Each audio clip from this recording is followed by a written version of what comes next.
भज रहा है वो प्रभु उसका भजन कर रहे हैं। दोनों प्रेम में मगन हो रहे हैं। गाढ़ स्थिति, उसको कभी विस्मृति ही नहीं होती। तो ऐसे मेरे मन वाला बन।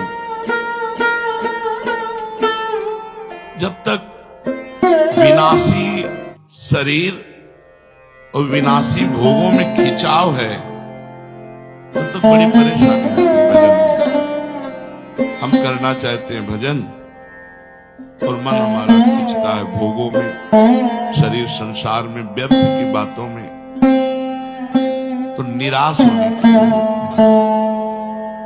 जिस साधक की ऐसी स्थिति है कि वो भजन तो करना चाहता है, भजन के लिए जीवन अर्पित किए है, भजन में बैठता भी है, पर भजन में मन नहीं लगता। मैया सख्त मना वो नहीं है, उसका मन भोगों की तरफ खींचता है। क्या कह रहे हैं? पहली बात, साधक की नीयत सच्ची होनी चाहिए कि मैं भजन करने के लिए ही बैठा हूं। जो भगवान के नाम का जप करने के लिए नीयत उसकी सही है, मैं भजन करना अंदर से चाहता है भजन करना। ये दुष्ट मन बार बार विषयों में, व्यक्तियों में, स्थानों में ये भटकता है, उसको अच्छा नहीं लगता, पर वो मन को वश में तो कर नहीं पा रहा, इसलिए मन जा रहा है पर उसे अच्छा नहीं लगता। यह है सच्ची नियत का साधक। वो भजन करने बैठा, उसका मन भोगों में जा रहा है, उसको अच्छा नहीं लग रहा, जलन हो रही, ये क्यों जा रहा है? बार बार वो प्रयास करके अपने मंत्र को, अपने नाम को चला रहा है। उसने जो ही भजन के लिए बैठा तो भगवान ने भजन करने के पहले से ही उसको अपना बांध लिया भजनानंद।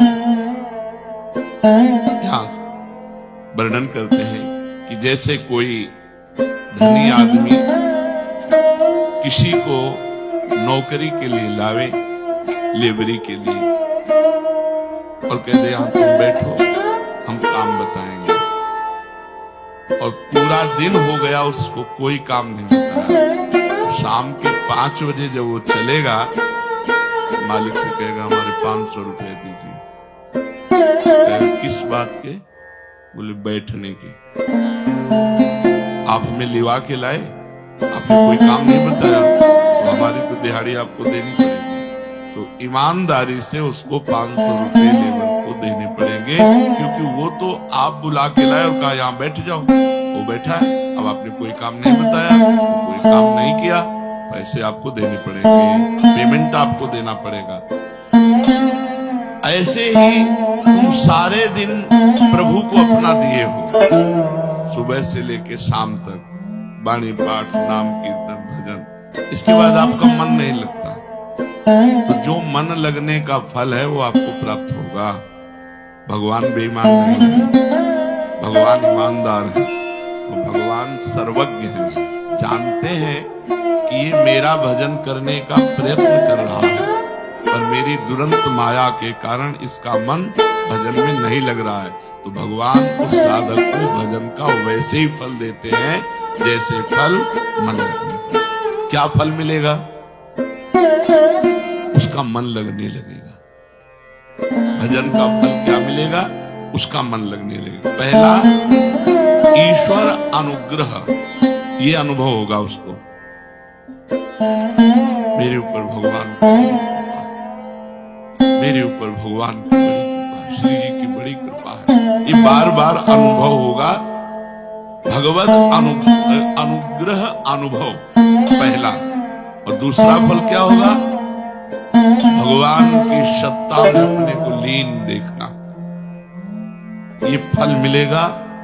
जो ईमानदारी से भजन करने में बैठता है पर मन नहीं लगता, तो मन न लगने पर भी उसे कुछ दिनों बाद ये अनुभव होने लगेगा कि श्री जी की हमारे ऊपर बड़ी कृपा है, और फिर श्री जी की मधुर महामंगलमय रूप में वो लीन होने लगेगा, अपने आप मन उसमें लगने लगेगा। इसमें भगवत जो दर्शन है, इन इंद्रियों की ताकत नहीं है कि भगवान के दर्शन करें, जो अभी इंद्रियां हैं। नाम जप के द्वारा, मंत्र जप के द्वारा इनका मार्जन होता है, इनमें चिदानंद ताकत आती है। इन इंद्रियों में, स्थूल इंद्रियों से भगवत रूप दर्शन नहीं किया जा सकता। जब भजन किया जाता है, डट के भजन, तो इन्हीं इंद्रियों में चिदानंद सामर्थ्य आती है। और इन्हीं नयनन सब सुख देखे, अपनो जन्म सुफल कर लिखे, उसे अनुभूति होने लगती है। अपने हृदय में भगवान युगल सरकार की जो जिस भावना में है, उसको उसी भगवत रूप का अनुभव होने लगता है। जब भजन करता है और ये अनुभव होने लगता है, प्रभु की हमारे ऊपर बड़ी कृपा है। धीरे धीरे मन प्रभु में लगने लगा, तो अब झांकी आने लगी। वो जिस उपाय से प्रभु के नजदीक पहुंच रहा है, उस उपाय को प्राणपन से पकड़ लेता है। उसको समझ में आया ना, इससे फायदा मिला, इससे हमें आनंद मिला, जैसे नाम जप, मंत्र जप। और उसको संसार से बैराग हो रहा, प्रभु में अनुराग हो रहा है, कुछ अच्छा नहीं, वो समझ गया दवा काम कर रही। अब वो इतनी आसक्ति कर लेता है नाम में कि जैसे कहीं हमने देखा कि गुरु जी को बात करने का तो बड़ी रफ्तार से चल, तो क्या पहले नहीं चालू था क्या? ये पहले मानसिक चालू था। देखा बात कर रहे हैं कि छूट न जाए, तो उपांशु में, फौरन उपांशु में आ गए। सिद्ध महापुरुष भी तद विस्मरणेन परम व्याकुलते थी। प्रभु का विस्मरण होने की भावना मात्र में इतनी व्याकुलता पैदा होती, आप समझ नहीं सकते। एक अंदर विशेष प्रकार का कष्ट होता है, क्यों छूट गया, ये क्यों रुक गया, मैं क्यों इतने मिनट खाली रहा। मंत्र चल रहा है लेकिन ठीक अनुभव नहीं हो रहा, तो भी उसे संतोष नहीं हो रहा। वही आंखों में दिखना चाहिए, कानों में सुनना चाहिए, वही हृदय में चलना चाहिए। ये आसक्ति, ये फल मिलेगा बैठने मात्र का। मन नहीं लगता, आप बैठते रहिए, एक दिन आपको ये फल मिलेगा कि हमारे ऊपर प्रभु की बड़ी कृपा है, और आप मंत्र में, नाम में तल्लीन होने लगेंगे। जिस सामर्थ्य से उसकी स्थिति ये पहुंची है, उसमें उसकी आसक्ति हो जाती है। राधा नाम में, निज मंत्र में, राधा वल्लभ श्री हरिवंश नाम में जिसकी उस वृत्ति चली और उस वृत्ति से उसको लाभ मिला, उसमें उसकी आसक्ति हो जाती है। अब जो मन का विजय पाना बहुत कठिन कहा गया है, अब उसकी एकाग्रता बन गई, क्योंकि मन चाहने लगा कि रुके ना। समझो, जैसे जैसे भजन आपका बढ़ेगा, मन चाहने लगेगा कि भजन न रुके। जब मन चाहने लगेगा भजन न रुके, तो अब मन को रोकना नहीं पड़ेगा, अब मन स्वयं भजन पकड़ेगा। वैसे कुछ दिन भजन तुम पकड़ो, फिर तुम्हें भजन पकड़ लेगा। वृंदावन की विशेष महिमा है, यहाँ फिरे स्वार्थ आपने, भजन गए फिरे बाह। तो कुछ दिन डट के भजन करना पड़ेगा। सच्चा वैराग्य और दीर्घ काल तक, दीर्घ काल माने बहुत लंबे समय तक भजन का अभ्यास, इससे ये सिद्धि प्राप्त होती है। स्वयं भजन, अपने आप भजन, वो केवल देख रहा है, सुन रहा है बस। जैसे जैसे शोरगुल आवाज होती है, वैसे वैसे मंत्र की ध्वनि और जोर से होती है। उसके मंत्र ध्वनि में अंतर नहीं पड़, अगर अंतर पड़ने लगेगा तो टिकेगा नहीं, वो तुरंत हटेगा, क्योंकि उसकी जो बात बनी है उस अंदर के चिंतन से बनी है। वो अंदर का चिंतन नहीं छोड़ सकता, उसके लिए बहुत बड़ी बात है। अंदर का चिंतन छोड़ना मानो प्राण निकल जाए, ऐसा कष्ट होना होगा, इसलिए उसे वो पकड़ लेता है। सच्चा वैराग्य, तरह तरह के विषय भोग उसके सामने उपस्थित किए जाएं, तो भी उसकी अंतर्वृत्ति बाहर भोगने के लिए नहीं आती। इतना अंतर में, नाम जप में, मंत्र जप में मन लग गया, तो बाहर भोगने के लिए नहीं आती। उसकी तनिक भी भोग में मन की प्रवृत्ति ही नहीं रह गई। भजन में जब एक एक शब्द पीछे जब साधन करते करते उसको झलक आई, इंद्रियों में चिदानंद पावर आया और झलक आई, तो इतना आसक्त होने लगा कि इसी भजन से ये बात बनी, ये आनंद मिला, उसकी भजन में आसक्ति हो गई। अब उसकी आंतरिक इतनी आसक्ति है कि बाहर उत्तम से उत्तम भोग उपस्थित होने पर भी भोगने की रुचि नहीं है। वो अंतर्वृत्ति में युक्त होते हुए खाता पीता सोता जागता चलता फिरता कहीं भी आसक्ति नहीं, मन की तनिक भी प्रवृत्ति नहीं। ये बड़े बड़े तपस्वियों के लिए भी दुर्लभ है। इसलिए भगवान ने कल चर्चा सुनी थी कि तपस्वियों से भी अधिक, ज्ञानियों से भी अधिक, कर्मयोगियों से भी अधिक मेरा वो परम भक्त है जो निरंतर मेरा भजन करता है, श्रद्धा पूर्वक मेरा भजन करता है। ये गति बड़े बड़े तपस्वियों के लिए भी दुर्लभ है। ऐसी स्थिति तक पहुंचने के लिए विषयों में दोष दृष्टि करनी चाहिए। सब संसार भोग रहा है, अगर इसमें सुख होता तो ये तृप्त हो जाते। नहीं, हे भगवान मेरे हृदय में विषय स्फुरणा न हो। हे भगवान कभी मैं विषयी पुरुष का संग न करूं। हे भगवान कभी कोई विषय सेवन की मेरे हृदय में रुचि न हो। ऐसी प्रार्थना करनी चाहिए भगवान से, श्री जी से प्रार्थना करनी चाहिए कि श्री जी ऐसी कृपा करो कि भोगों की तरफ आकर्षण न हो। भोग उपस्थित होने पर भोगने की इच्छा हो। लाडली अब ये जन्म आपको दिया, आप हमें सामर्थ्य दो कि मैं किसी भी तरह से इन निकृष्ट भोगों की तरफ आकर्षित ना हूं। और चित्त को बार बार नाम में, मंत्र में लगाना। चाहे कोई भी हो,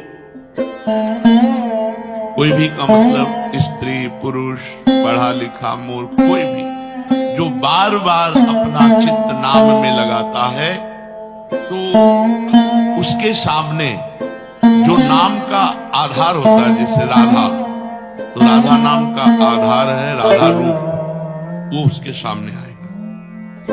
राधा रूप सामने आते क्या दशा होगी साधक की, जहां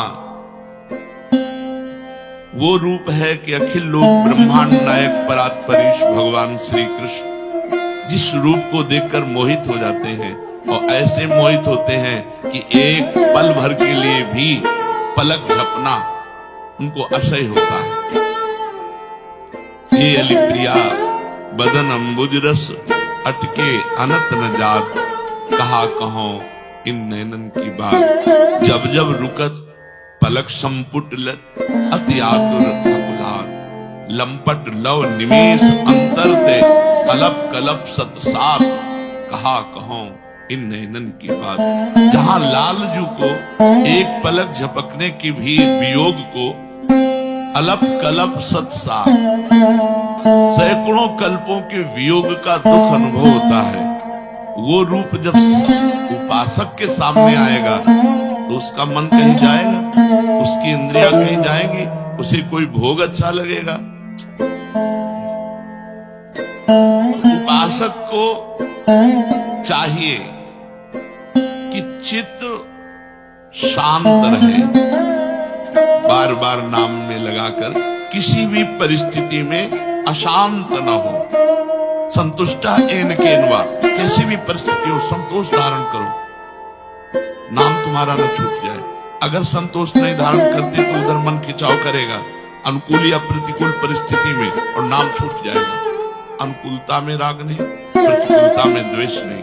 ये परिस्थिति मिटने वाली है, ये आने जाने वाली है, ये आगमा पाइनो अनित्यास, ये आने जाने वाली नाशवान वृत्तियां हैं। नास्ति तिक्षस्व भारत, इनको चुपचाप सह जाओ। हर समय भगवान नाम जप की नितांत आवश्यकता है।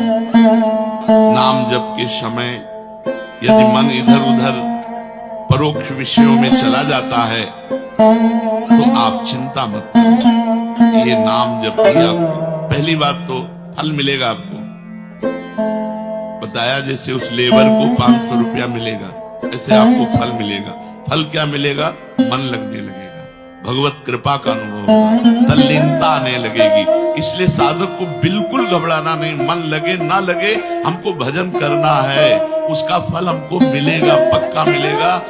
मंगल दिशि दशहु, दसों दिशाओं में मंगल होता है भजन करने वाले का। वो भाव कुभाव अनख आलसहु, नाम जपत मंगल दिशि दशहु। बहुत सुंदर।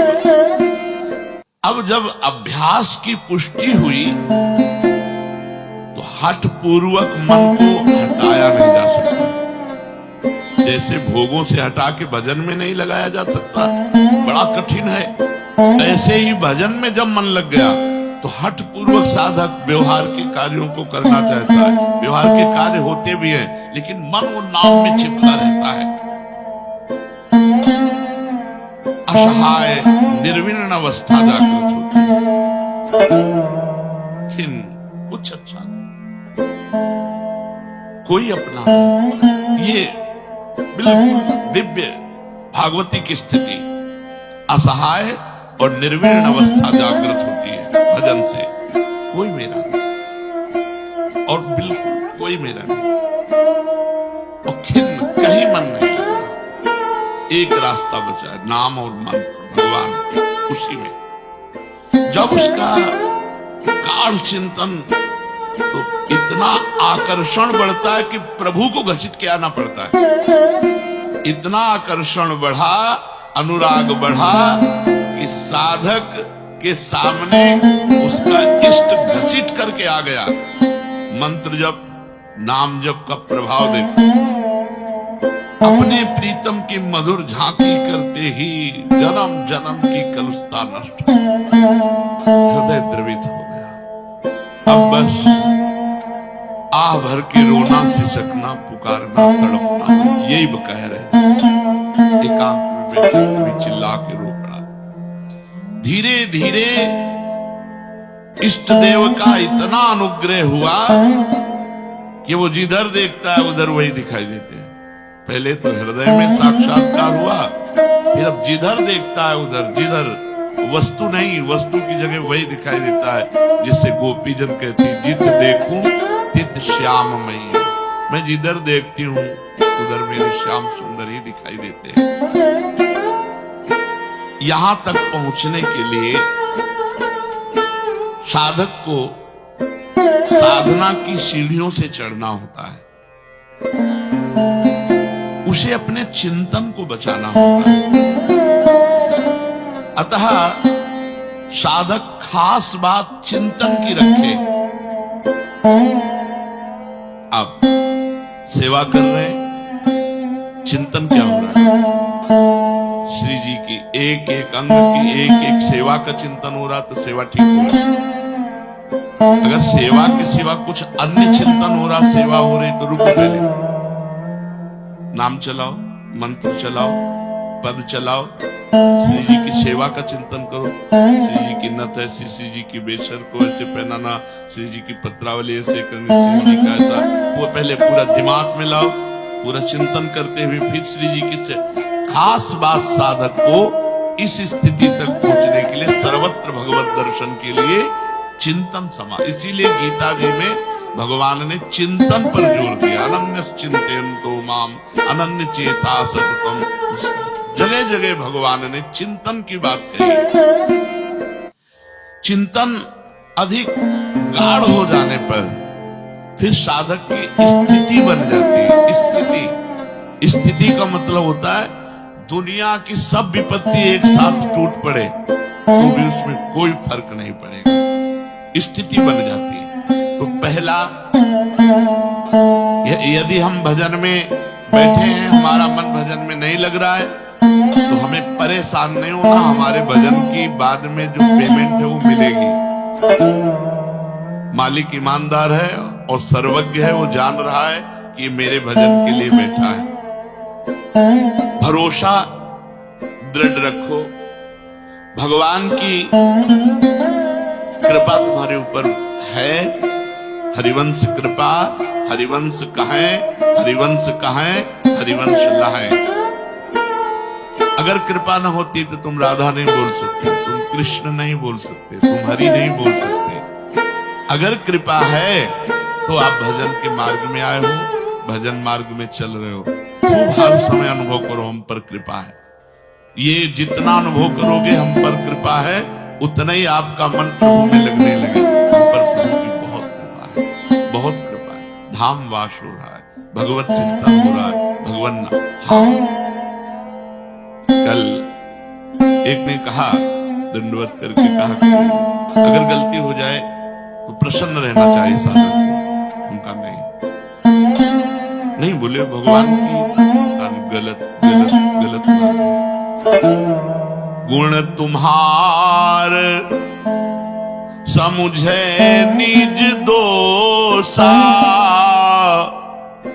जेहि सब भांति तुम्हार भरोसा। गुण है तो मेरे गुरुदेव का है, मेरे श्री जी का है। अगर दोष है तो मेरा है।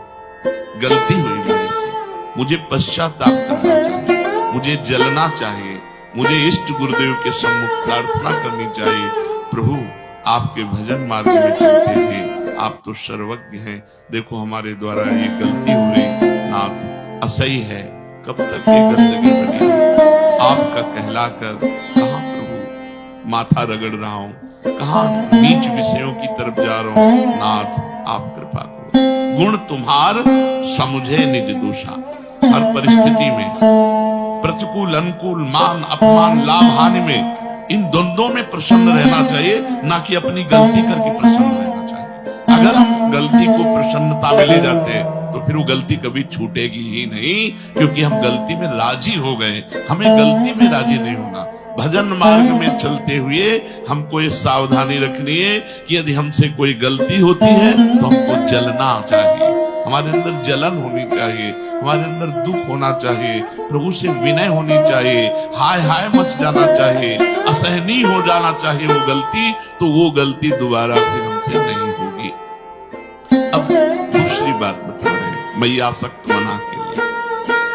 जब हम भगवान के लिए भजन करने के लिए बैठे तो ये विचार करें कि भगवान सब जगह है तो यहां भी है, जहां मैं भजन कर रहा हूं यहां भगवान है, सब जगह है तो यहां भी है।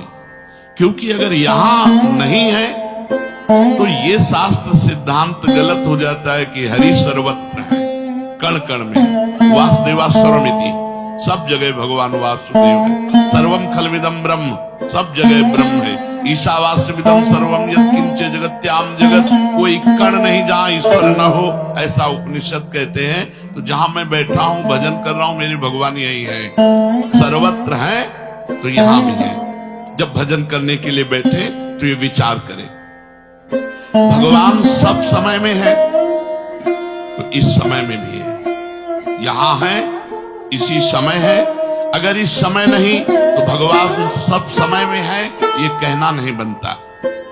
भगवान सब में है तो मेरे अंदर भी बैठे, सब जगह है, सब समय है और सब में है तो भगवान मेरे हृदय में भी बैठे हैं। भगवान सब में है, अगर मेरे हृदय में नहीं है तो ये बात सिद्ध नहीं होगी। सिद्ध तभी होगी जब सब में है तो मेरे हृदय में भी है। भगवान सबके हैं ये कहना तभी सिद्ध होता है जब भगवान मेरे भी है। उपासक इस बात को ध्यान दे, जब भजन में बैठे भगवान यहां है, इसी समय है, मेरे हैं, वो मेरे हृदय में है, वो मेरे भजन को देख रहे हैं। मन लगे न लगे ये आप जानो, आपके भजन के लिए हम बैठे हैं। अब कोई भी देश काल वस्तु व्यक्ति परिस्थिति घटना क्रिया उसके चिंतन में स्फुरित हो, इसमें भी भगवान है, इसमें भी भगवान है। क्योंकि भगवान से रहित कोई घटना, कोई परिस्थिति, कोई वस्तु, कोई क्रिया, कोई स्थान हो ही नहीं सकता, क्योंकि भगवान सब में है, सब समय में है, सर्वत्र है। अब जब उनमें भगवान देखोगे तो विक्षेप नाम की चीज नहीं रह जाएगी। इसलिए भगवान नाम जप करते हुए प्राण में, मन में, बुद्धि में, शरीर के रोम रोम में, जगत के कण कण में मेरा इष्ट विराजमान है। चिद चिद लक्षणम सर्वम राधा कृष्णमयम जगत। ऐसी भावना करके बैठो, पूरा का पूरा समय आपका दिव्य भजन माना जाएगा। ये तो भगवान ने कहा मैं आसक्त मना, मेरे में आसक्त मन वाला। भगवान के आसक्त मन वाला हो और आश्रय किसी और का लिए हो, हमारा कोई आश्रय दाता कोई और हो तो भी बात पूरी नहीं बैठेगी। इसलिए भगवान ने कहा मदाश्रया, मेरे ही आश्रित हो। जिसको केवल मेरी ही आशा है, मेरा ही भरोसा है, मेरा ही सहारा है, मेरा ही विश्वास है, मदाश्रया, केवल मेरी ही आशा, केवल सत्संग, केवल मेरा ही भरोसा, जी सब भात तुम्हार भरोसा, मेरा ही सहारा, मेरा ही विश्वास, मेरे ही आश्रित, वो होता है मदाश्रय। हमारा भरण पोषण भगवान से, हमारा जीवन भगवान के लिए, हमारे स्वामी भगवान है। हमारा कोई व्यक्ति नहीं हो सकता, कोई फोन नंबर नहीं हो सकता, किसी भी तरह का अन्य आश्रय। हमारा जीवन केवल भगवद आश्रित, जो भी हो, महलों में राखे चाहे झोपड़ी में वास दे, इसके लिए बाबा जी नहीं बने कि सुविधा दो तो हे भगवान हम आपके, नहीं, असुविधाओं की ठोकर खाते हुए भी आपके पूरे जीवन भर जय बोलिए, तो अंत में थोड़ी अन्य आश्रय ले लेंगे, अंत में तो आपका ही आश्रय रहेगा। मदाश्रया, इसको बात समझ लो। अन्य आश्रय हो तो उसे भगवान के भाव में बदल दो। मेरे भगवान मेरे माता पिता के रूप में मेरा भरण पोषण कर रहे, मेरे भगवान मेरे रिश्तेदार के रूप में आकर मेरा भरण पोषण कर रहे, मेरे भगवान इस रूप में आकर मेरा भरण। लेकिन भरोसा भगवान का, ना तो माता पिता का, न रिश्ते नातों का, मेरे भगवान इस रूप में मेरा भरण पोषण कर रहे हैं। अपना भरोसा केवल अपने इष्ट पे हो तो दो बातें, मैं आसक्त मना, भगवान में मन हमारा आसक्त हो और भगवान के ही हम भरोसे हो, तो भगवान कह रहे तब वो मेरे को पूर्ण रूप से जान पाएगा। संसार में आश्रय बहुत जल्दी ले लेते हैं, धन का, संपत्ति का, वैभव का, विद्या का, बुद्धि का, योग्यता का, कुटुंब का, मित्र का, ये सब नाशवान है। इसका आश्रय सब लिए हुए है। सब कोई अंगुली पे गिना जा सकता है जो मदाश्रया है। केवल भगवान का आश्रय है, केवल भगवान का भरोसा है, केवल प्रभु का सहारा है, अन्य कोई सहारा नहीं। धन का, संपत्ति का, वैभव का, विद्या का, बुद्धि का, योग्यता का, कुटुंब का, ये सब आश्रय, ये नाशवान है, मिटने वाला है, स्थिर रहने वाला नहीं, सदा रहने वाला नहीं, सदा के लिए पूर्ति तृप्ति कराने वाला नहीं, परंतु प्रभु का आश्रय नहीं लेते क्योंकि भूल में फंसे हैं, सत्संग नहीं मिल पा रहा, उनके कानों में सत वचन नहीं पहुंच पा रहे, इसलिए उनका आश्रय नहीं छूट रहा, इसीलिए वो बहुत परेशान है। क्योंकि विनाशी है वो और विषम है वो, विषम विनाशी और दुख, तो अशांत चित्त में सुख की कहाँ स्फूर्ति होती है। वो बड़े चिंताग्रस्त रहते हैं, निगेटिव बातें नाना प्रकार की, वो बहुत ज्यादा सोचने वाली बातें, और बहुत लोग तो डिप्रेशन में बहुत परेशान, और बहुत जो अभी अपने को सुखी मानने वो आगे परिणाम में दुख भोगेंगे कि हम तो बड़े सुखी, हमारे लड़का बढ़िया अच्छे हैं, हमें नौकरी बढ़िया मिली हुई है, बड़ा रुपया पैसा, तुम मरोगे नहीं क्या? और ये परलोक जाएगा नहीं तो अशांति तो होगी। एकमात्र भगवान का आश्रय, किसी अन्य वस्तु, व्यक्ति, स्थान, किसी भी का आश्रय ना हृदय में हो और गाढ़ चिंतन भगवान का नाम का, भगवान के मंत्र का, तो वो रूप की झांकी के दर्शन का मतलब है वही छप जाना। प्रभु के रूप का दर्शन ऐसे नहीं जैसे कितने लोग आते हैं कहते हैं मैं भगवान के दर्शन हो गए, पता नहीं क्या क्या प्रपंच साथ में बोलते हैं। जीव ही एक बार भगवान का साक्षात्कार होता है, जीव की अविद्या नष्ट हो जाती है, दिव्य ज्ञान स्फुरित हो जाता है और नेत्रों में वही बस जाते हैं, छप जाते हैं। पिय मूरति नयनन बसे, तेहि रस रहे समाए। एक एक शब्द देखो, तेहि रस रहे समाए। पिय मूरति नयनन बसे, प्रीतम की मूर्ति नेत्रों में बस गई। तेहि रस रहे समाए, उन्हीं के रूपानंद में, भगवदानंद में मन डूबा हुआ है।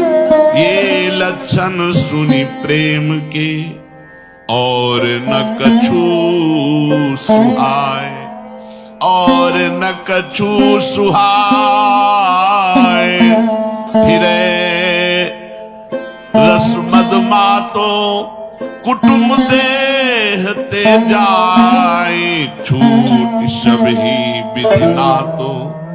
जहां जहां पी की बात सुने खोजत तिन गैनन, हित ध्रुव छिन छिन ले प्रेम जल भरी भरी नैनन। बार बार वो अपने प्रीतम की रूप माधुरी नख सिखलों अनुभव करता है। ऐसा रूप, ऐसा आनंद, अश्रुधारा बह रही है। फिर अपने रस माधुरी, जो अपने प्रिया प्रीतम उन्हीं के रस में डूबा हुआ, कुटुम देहते जाए छूट सब ही विधिना। ये गाढ़ स्थिति मैयासक्त मना में, जब प्रभु में आसक्त मन हो जाता है तो कृपा की धारा खुल जाती है। वो ऐसे प्रवाहित करके प्रभु के समीप पहुंचा देती, उठते बैठते चलते फिरते खाते पीते हर समय केवल। इसलिए निराश मत होइए, उदास मत होइए। यदि विषय आकर्षण हो रहा है तो धैर्य रखिए, भजन की कमी है।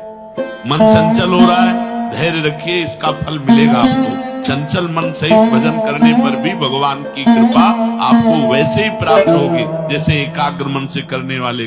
जैसे 500 का लीवर लाए, 8 घंटे काम करवाए तो 500 दिए, और एक को काम न करवाए तो 500 देना ही पड़ेगा।